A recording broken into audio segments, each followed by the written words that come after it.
Detroit is working behind the scenes lately. 2 green lights, 1 yellow, and a hard price cap, because this deadline isn't a lottery ticket for a superstar. It's a lever to harden a roster that's already winning real games. Welcome back to Lions News Fan Report, and here's what I'm delivering for you right now. A clean, insider-level read on why the front office is prioritizing cornerback depth first. Why tackle insurance is more than a luxury with the current health picture. How the edge rotation looks with timelines still fluid. What the numbers say about staying put versus buying. And the exact thresholds that would flip a monitor into a move, all without giving rivals our playbook, but with enough detail for you to see the plan taking shape from Allen Park to Sunday. I'm starting with the scoreboard truth that guides every call. This team sits in the NFC's upper tier for a reason, and it isn't smoke. The offense travels, the culture is durable, and the defense has held serve even as the secondary rotated bodies. That matters because when you're 5-2 in late October, you don't chase headlines, you chase matchups, and the march from November to January is less about names than it is about solving 3 very specific problems in the cleanest, cheapest way possible. Corner is at the top of the board for reasons that pass the eye test and the spreadsheet. Injuries forced Detroit to lean on depth pieces, and instead of cracking, the group punched back. Physical press reps outside, disciplined leverage in the slot, and a Monday night tape that showed alignment, communication, and pride. That performance bought time, but it didn't erase the math of a 17-game season, and inside the building the directive is simple. Add a veteran who reduces variance without breaking chemistry. Think starter-capable experience, inside-out flexibility, and clean tackling in space. The kind of profile that lets Aaron Glenn keep the disguise menu open on 3rd down and frees the safeties to hunt instead of babysit. The tackle conversation is quieter, but every bit as urgent.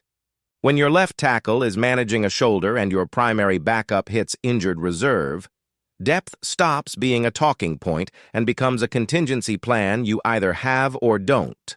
That's why, beneath the rumor cloud, the actual ask is modest and practical. Find a swing who can survive a month of starts against real rushers, protect the run game's edges, and keep the drop-back plan intact without requiring protection, gimmicks that drain your root inventory. Starting caliber left tackles almost never change teams in late October at a sane cost, but functional pros who stabilize Sundays do. And that's where Detroit is fishing. On the edge, the headline is optimism paired with uncertainty. You have a franchise cornerstone locked in and wrecking games, and you have a veteran power end whose return is still framed in weeks, not days. That split pushes the front office toward 2 parallel paths: ride the interior games and simulated pressure packages while the rotation is thin, and monitor the market for a complement who wins quickly without demanding top-of-market capital. If a true every-down threat shakes free at a rental price, the conversation is short. If the ask is future premium picks or money that crimps 2026, the answer will be patience.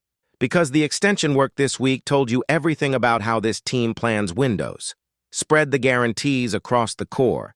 Bet on your locker room and buy only when the math loves you back.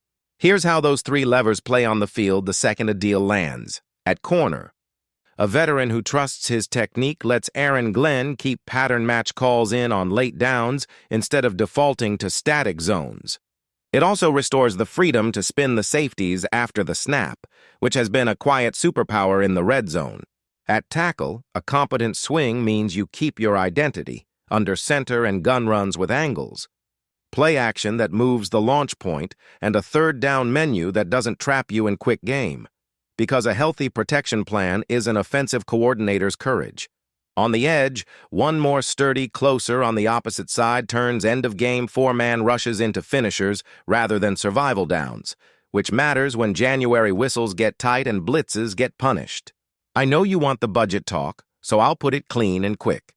Deadline capital is finite and earmarked. Day 2 picks are guarded like heirlooms. Day 3 is the grease, and veteran cash hits are weighed against next spring's in-house work. The extension that just posted tells you this is a franchise comfortable paying its core and allergic to panic buys. That doesn't mean no, it means only yes at our number. And that's how good teams stay good. Health is the second column driving the phones. You've got a blue-chip rookie corner trending up in practice, an experienced slot working back into form, and a ball-hawk safety whose knee management is being treated with long-season logic. The immediate bump is real. Rotations look cleaner the second those snaps return. But the responsible read is that availability will ebb in November. And that's why the room is pushing to bank one more DB who can handle top 45 snaps if the weather gets weird. On the line, the staff loves the grit of the current answers, but no one's pretending shoulder management magically disappears in Week 10. Insurance is not a luxury, and this front office is acting like it. Let me zoom out to the league market because context matters. The entire conference is hunting the same two positions, CB and edge, and sellers know it. That drives prices up and tempts buyers into overpaying for pressure rate and PFF grades divorced from roll. Detroit's counter is roll clarity. They know exactly what each acquisition needs to do in this scheme. Outside press with bail speed, nickel with run-fit pride, edge with first-step juice and a counter under control. And they're refusing to pay extra for traits they won't feature. That discipline is why you heard smaller, smarter deals tied to this regime the last two deadlines. And it's why the board today looks like one veteran DB, one swing tackle if price holds, one edge only if the market blinks. Now let me bring you inside the tape, because that's where the rumors either live or die. With the secondary patched, the Bucs game became a proof of concept. Tighter leverage, fewer freebies in the flats, and a pass defense that squeezed windows without panicking.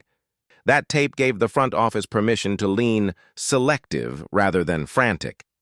Pair that with a pass rush that is generating real wins on one side and asking the other to hold serve. And you have the exact profile of a contender that buys to eliminate weak links, not to win a headline. On offense, the left side health plan and the interior continuity have protected the run-pass marriage, but a swing who can stabilize the edge versus elite. Rushers turns 3rd and 7 from survive to attack. And that operational difference is worth a late pick when you're living in the flood zone of November football. Here's the climax you came for, said Straight. The Lions are positioned to add a cornerback before the deadline if the price lives in the middle rounds or a player-for-player swap. They're actively exploring tackle insurance that passes the Sunday starter smell test. And they've left the door cracked on an edge if and only if a seller drops the ask into rental range territory. Nothing flashy, nothing reckless, everything pointed at January. That's the story. And it's the right one for a roster built to contend beyond one season. Before I close, I want your voice on this, because the best part of this channel is how sharp you are about fit and cost. Tell me below where you'd deploy the single move if only one hits. CB for coverage integrity, OT for protection stability, or edge for closing time, and give me your price ceiling in picks and money. I'll pull the smartest frameworks into the next video and use them as our measuring stick when the ticker starts popping. Final read, concise and honest for the group chat. Detroit is treating the deadline like a scalpel. Not a spotlight, corner first, tackle insurance second, edge only if the market blinks, because the roster is good enough to demand precision, and the window is wide enough to punish impatience.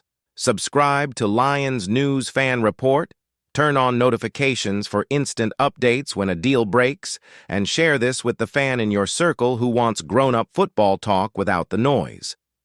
I'll be in the comments all night. Drop your lineup fixes, your price thresholds, and the single trade profile you'd greenlight right now.